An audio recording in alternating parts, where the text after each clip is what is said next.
The Yuma Territorial Prison is an iconic historical site in Yuma, Arizona. The prison was opened on July 1, 1876 and operated until 1909. Over the 33 years of operation, the prison housed a total of 3,069 prisoners, including 29 women. Inmates ranged from murderers and polygamists to thieves and other criminals. The prison was initially considered quite advanced for its time. It had a ventilation system, and some cells even had electricity.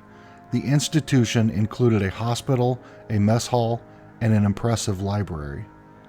Notorious among the facilities was the dark cell, a punishment chamber for unruly inmates.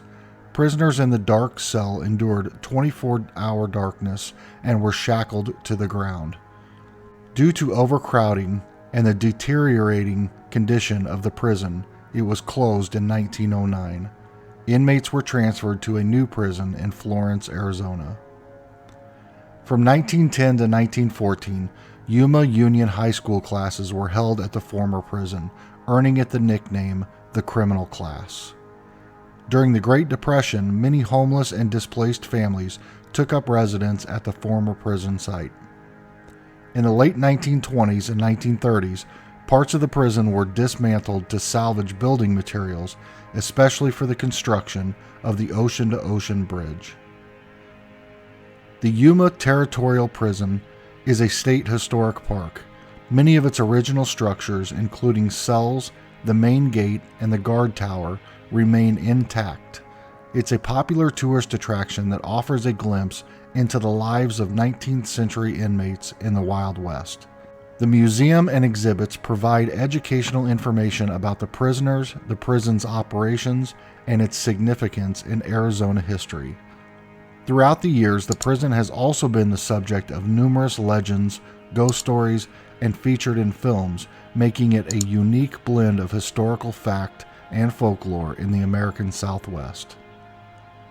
The Yuma Territorial Prison has a storied past, and given its history as a place of incarceration, punishment, and death, it's no surprise that it has become a focal point for tales of the supernatural. The dark cell, as mentioned, was a punishment chamber where prisoners were kept in pitch-black conditions. Some visitors and staff have reported hearing unexplained whispers, seeing ghostly apparitions, or feeling sudden cold spots in and around this area. Given the intense suffering that would have occurred in this cell, many believe that some of its past occupants never left. Some tales speak of seeing spectral inmates wandering the grounds, particularly near the cells. These apparitions are often described as appearing lost or in distress. There have been reports of mysterious sounds throughout the prison, including the clanging of cell doors when no one is around, chains dragging on the ground, disembodied footsteps, and cries or moans from unseen sources. A legend exists about a young girl's spirit haunting the prison. It's unclear who she was or how she's connected to the facility, but some visitors claim to have seen her apparition. People have claimed to capture images of faces in their photographs, particularly in the cell areas that weren't visible at the time the picture was taken. Many visitors report an unsettling feeling or sensation of being watched when touring certain parts of the prison, particularly the solitary confinement areas. Some have claimed to encounter the spirit of a former librarian or teacher in the prison's library area. The prison's reputation has made it a popular location for ghost hunters and paranormal television shows. Such programs often amplify or sensationalize claims of hauntings, but they've played a role in boosting the prison's reputation as a haunted destination. The Yuma Territorial Prison offers a rich tapestry of stories and legends that add to its allure as a historical and potentially haunted location. The Hanna House in Indianapolis, Indiana, is a historic location with a reputation for paranormal activity. The house was built in 1858 by Alexander Moore Hanna, who was a prominent figure in Indianapolis at the time. It is believed that Alexander Hanna was an abolitionist and that the house was a stop on the Underground Railroad, aiding escaped slaves on their journey north to freedom. This aspect of its history plays a significant role in the tales of hauntings associated with this house. Legend has it that during one of the house's uses as a stop on the Underground Railroad, a fire broke out in the basement where the escaped slaves were hiding. Several people were believed to have died in the fire. To avoid attention and potential discovery of the house's role in aiding slaves, the bodies were allegedly buried in the basement. There are claims of the scent of decaying flesh and burning wood in the house attributed to the tragic fire. Ghostly apparitions, believed to be those of the slaves who died in the fire, have been reported. Witnesses have claimed to see figures in the basement or throughout the house. People have reported hearing voices, whispers, and moans believed to be from the spirits of the deceased. There are areas where the ambient temperature drops significantly, a phenomenon often linked to the presence of spirits or paranormal activity. Over the years, the Hanna House has attracted numerous paranormal investigators and enthusiasts eager to document or experience its supposed hauntings. The house itself has been preserved and is listed on the National Register of Historic Places. Tours, including nighttime paranormal investigations, have been conducted there for those interested in its history and the legends surrounding it. Bacon's Castle, located in Surrey, Virginia, is the oldest documented brick dwelling in the U.S., constructed in 1665 for a prosperous planter named Arthur Allen and his family. The structure originally bore the name Allen's Brick House. It was only in the late 18th century that it became known as Bacon's Castle, due to its association with Nathaniel Bacon, who led a rebellion in 1676 against the colonial governor Sir William Berkeley. Although Bacon himself never lived in the house, some of his followers occupied it as a stronghold during what became known as Bacon's Rebellion. Bacon's Rebellion was sparked by the colonial government's perceived negligence in addressing the concerns of settlers, particularly in relation to Native American attacks on frontier settlements. The rebellion saw many skirmishes and acts of arson, ultimately resulting in the burning of Jamestown. Despite its significance, Bacon's Rebellion was short-lived. Nathaniel Bacon died of dysentery, and his followers' resistance was quashed by the British troops and naval forces. Over the century, the house changed hands multiple times and underwent several renovations. Despite its name, the castle-like features of the house are original and not a result of Bacon's Rebellion. There are numerous ghostly tales associated with Bacon's Castle.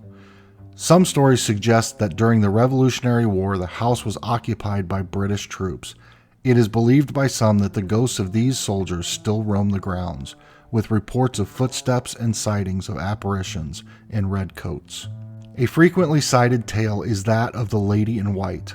According to legend, she often is seen on the staircase or wandering the halls, seemingly in search of something. Some believe that she might be in search for her lost love, who might have been a casualty of one of the many wars the U.S. has fought. Over the years, numerous reports have been made of objects that seemingly move on their own.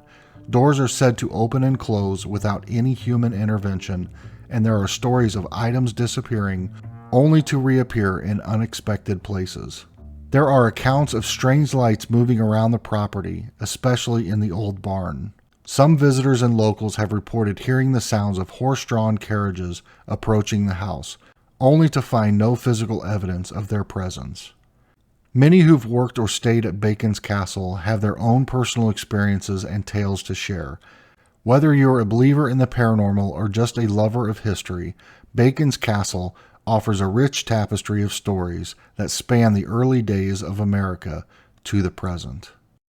The I-4 Dead Zone refers to a short stretch of Interstate 4 near Sanford, Florida, that's reputed to be haunted and cursed. The lore of this location blends elements of history, superstition, and modern urban legend. The legend begins in the late 19th century when a family of German immigrants supposedly settled in the area. According to the tale, they set up their home near what is now the St. Johns River Bridge. Tragically, all 4 members of the family contracted yellow fever and died within a week of each other in 1887. They were buried on the property in a small plot, and the graves were marked by wooden crosses. Over the years, the graves became overgrown and were somewhat forgotten. Then, in the 1960s, construction began on Interstate 4. Rather than rerouting around the graves or relocating them, the story goes that the construction crews paved over the burial site. Some believe this desecration is the root of the subsequent haunting and curse. The dead zone phenomena. The I-4 dead zone has an unusually high number of traffic accidents. Some reports state that more than 2,000 accidents have occurred there in a mere 7-year stretch.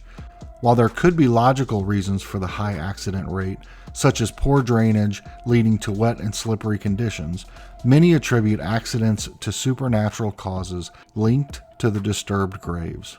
There have been accounts of cell phones, radios, and other electronic devices malfunctioning or picking up strange static when passing through the dead zone.